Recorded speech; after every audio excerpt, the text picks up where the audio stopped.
I think we've got to go back to the origin story here. I mean, was India ever a liberal democracy is the question we need to ask. And, if you go back to what the founding fathers used to say, that they were imposing a liberal constitution on a fundamentally illiberal society. So the question really is it that we have failed the constitution, or has the constitution failed us? And so I think by and large things are a lot better than they used to be back in the day.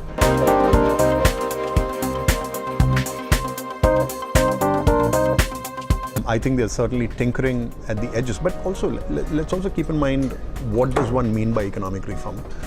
So if you believe in reforms that are beneficial to markets, I don't see much.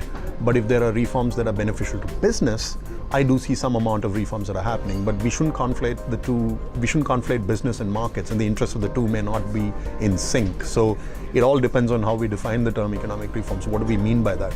And also keep in mind the fact that a lot of what is genuinely required at the heart of economic reforms are not economic reforms at all. So a lot of economic reforms are not economic in nature. So for instance, is there something we can do about the election cycle in India so that people don't have to constantly look at elections in the rear view? That's not necessarily that wouldn't qualify as an economic reform, but I would argue that's actually a very large economic.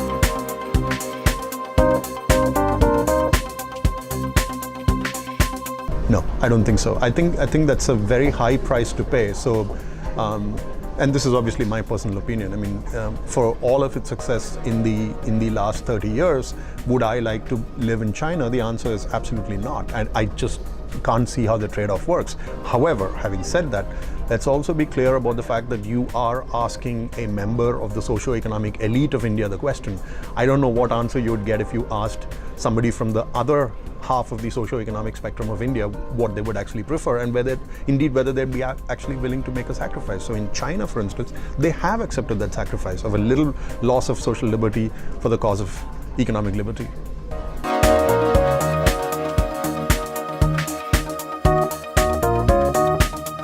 There's no question, certainly from my perspective, institutions are paramount. One needs to look at it as a larger question of state capacity. And how do we create state capacity in this country? I think that's the question that we need to answer, because absent state capacity, again, we are going nowhere, because you can come up with all sorts of great ideas, but if you do not have the means to actually convert what you're saying into action, it's basically it's whistling in the wind as far as I'm concerned. So I think we should really pay laser focus on the state capacity issue, because it is, for everything that we've discussed so far, it's a crucial ingredient, and you can't have any of this stuff without adequate state capacity.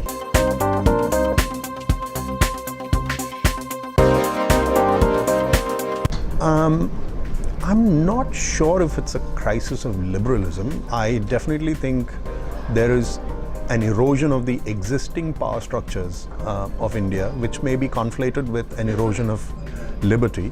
I don't know for a fact empirically that is if that's indeed the case, because I would actually have to look at the data to see, do we have a lot more cases of illiberalism today than we had, say, in the 70s?